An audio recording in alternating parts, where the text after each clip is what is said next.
Dear Authors is the series where readers chat about what we like and don't like to see in books. My channel is dedicated to talking about books as a reader, so every now and then I post a community tab asking my fellow readers what we like to see and we discuss. Here's a playlist if you want to catch up. Last time we talked about villains, what we do and don't like in that regard. This time we're going to chat about protagonists. What makes a protagonist great? What makes them terrible? I'm sure we have a lot to say. And yes, I'm sick. I'm sorry that my voice is so terrible all the time these days. I wish that girl protagonists didn't have to fit in I'm not like other girls, who are basically just pretty tomboys, who in real life are just a myth created by progressive masculine mind. You can be girly and quirky without being cringy or weak. Yeah, so we've actually talked about this quite a bit in this series, the idea that a strong, powerful woman has to act like a man. Don't get me wrong, I was a huge tomboy growing up. I very much didn't enjoy wearing dresses and liked to do all the physical things that boys were doing. I played football, I liked splitting wood, and I didn't like girly things. That was my personality. There's nothing wrong with that type of girl. But later on I realized I actually do like girl stuff too. And now I like both. There are tons of young and grown women that are super girly and super strong and powerful and confident. And there are tons of girls that don't like dresses and don't like other insert typically girly things here that are super powerful and strong and confident. So you're not doing wrong by creating a woman who likes certain things and doesn't like other things. But it does seem like the only type of strong, confident woman in literature is one type of girl. And it is really refreshing to see different types of women portrayed. Main characters who make stupid decisions just to further the plot suck. They can make bad decisions, but it has to be for a believable reason, like it fits their personality or they have a good reason. Personally, I love it when main characters don't take themselves too seriously. Like they acknowledge that side characters / villains are being dramatic. Man, okay. This is so accurate, you guys. One of the most annoying types of protagonists are the ones that constantly make dumb decisions. Actually, I'm gonna use an example. A publisher recently emailed me asking, hey, do you want an arc for this book? It's this new fantasy book and it's gonna be great. And based off of the description, based off of the cover, it looked awesome and I wanted to read it. But I hopped on Goodreads and read a couple of the early reviews and pretty much everybody was saying, this is such a cool world, this is such a cool idea, but the protagonist drove me nuts because she made every wrong decision and stupid, impulsive choice that she possibly could, and I wanted to quit the book just because she was so irritating. This is not ideal. We don't like this. When the protagonist cannot make an intelligent decision to save their lives and is constantly choosing the dumbest, most illogical path for the sake of furthering the plot, it drives us nuts. I actually once had an author reach out to me after I reviewed their book and talked about how the protagonist made the dumbest decisions in the world to keep the book going longer. The author saw my review, emailed me and said, you have to understand that I have to keep the story going somehow. And the thing is, if you can't first of all, authors don't email reviewers to argue with them about their reviews. But if the only reason you can further your plot is by making your characters really, really stupid, then you just need a stronger plot. When an introverted main character is still an introvert at the end of the story because introversion is not a character flaw to overcome. Ooh, I like that. This is obviously a positive thing.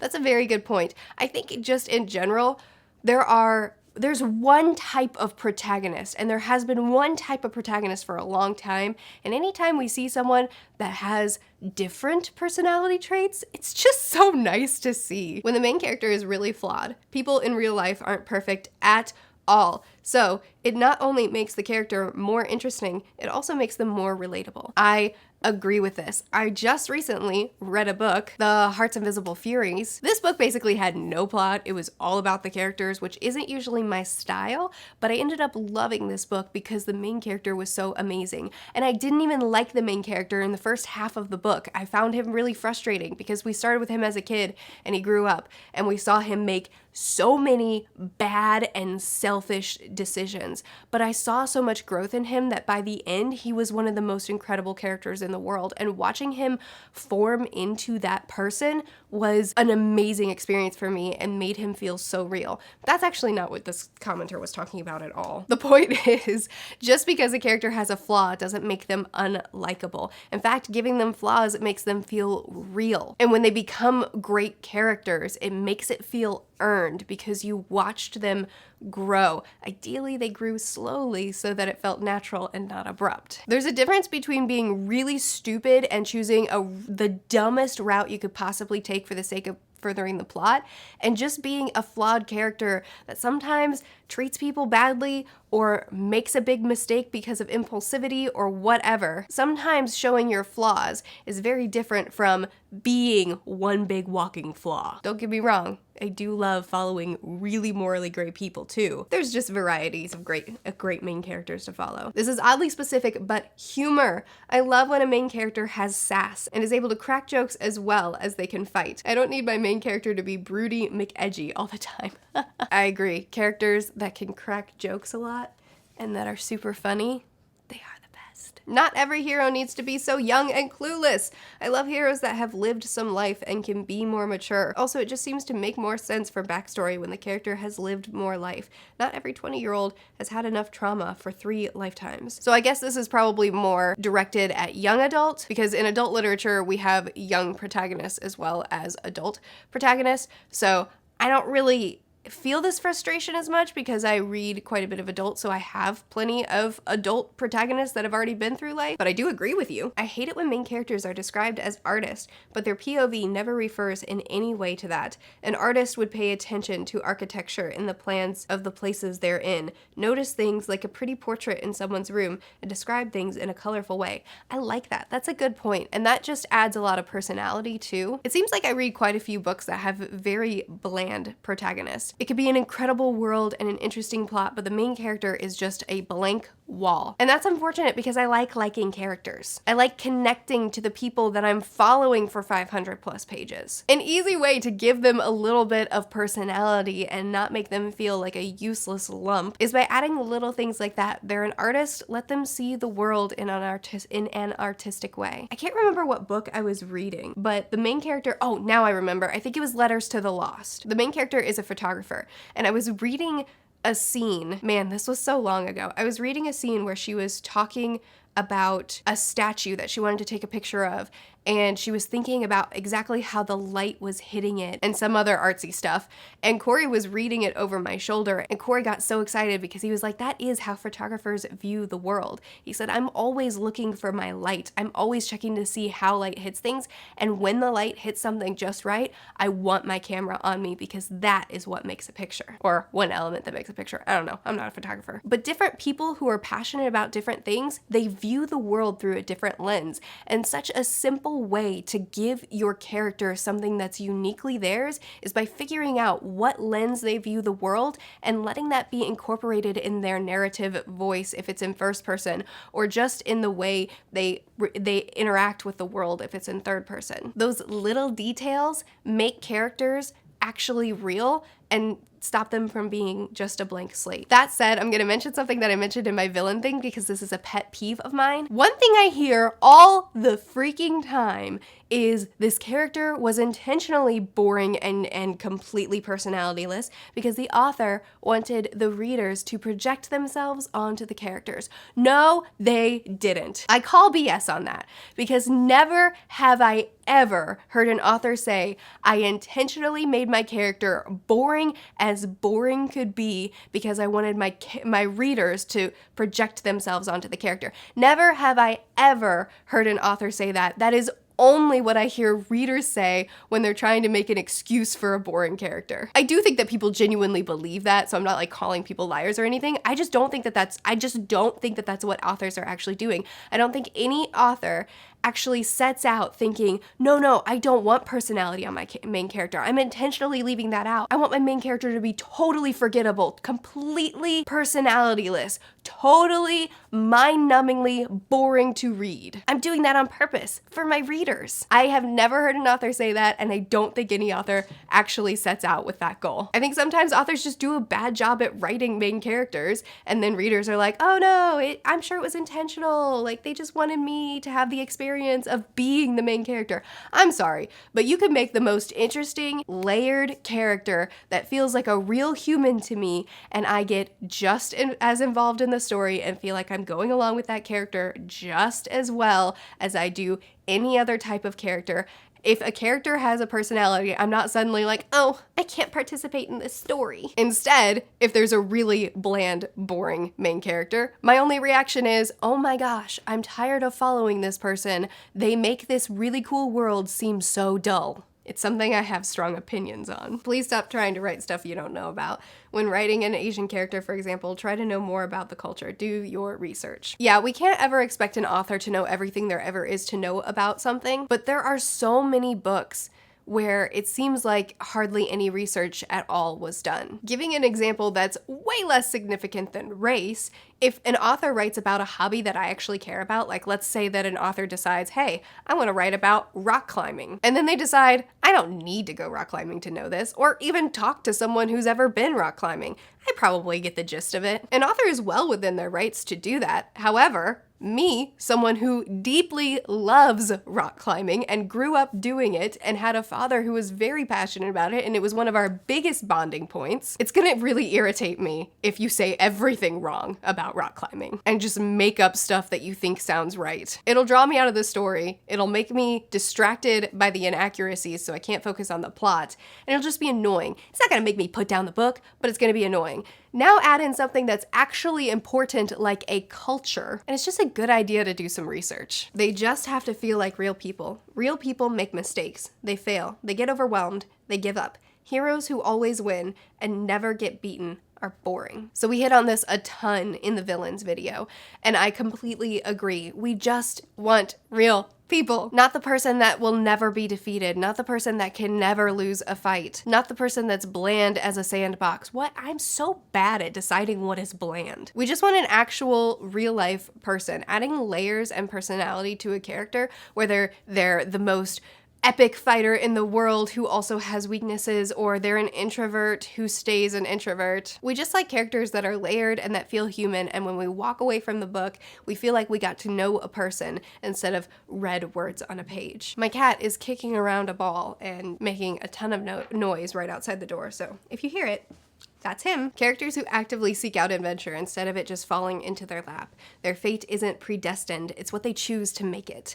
I very much agree with this. I've read quite a few stories where it feels like the main character is just there and being jerked around by the plot. What the plot decides for them, that's what happens to them. They never take initiative, they never fight for what's right, they never make decisions, it's just what's happening around them is what's happening to them, and they're going along with it, and fate falls into their lap. That's not a very compelling main character, and it's not a very satisfying story arc. Characters that make decisions, characters that choose their fate, characters that fight for what they believe in, this is far more interesting than a character that gets jerked around by the story. Okay, this goes along really well with the first one in the video.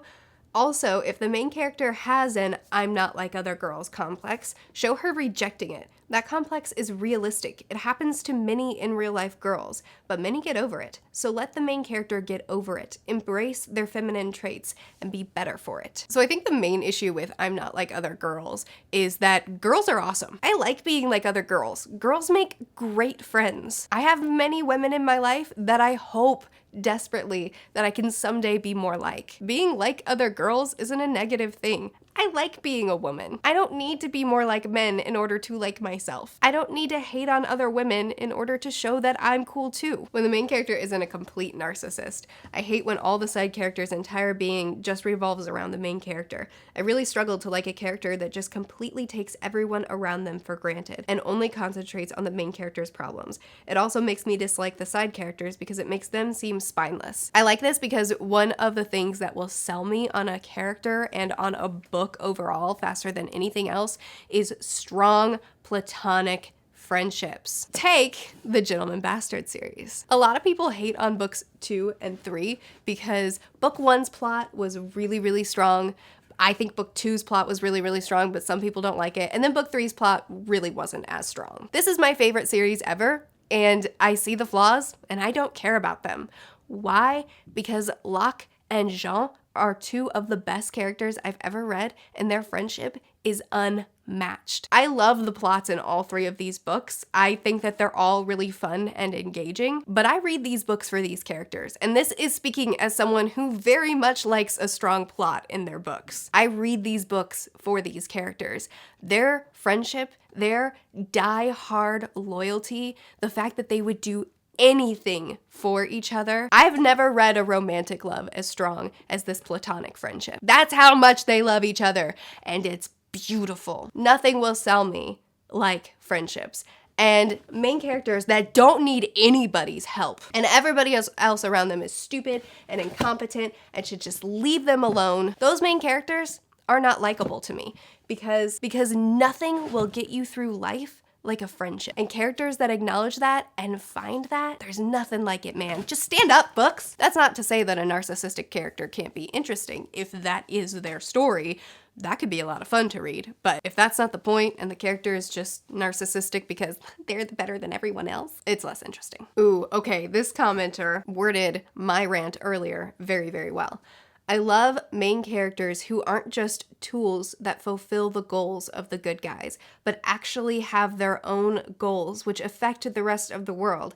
Basically, I hate main characters who are blank slates for us to see ourselves in, because I just can't relate to characters without goals of their own. This is an excellent way of putting my personal rant about blank slate characters.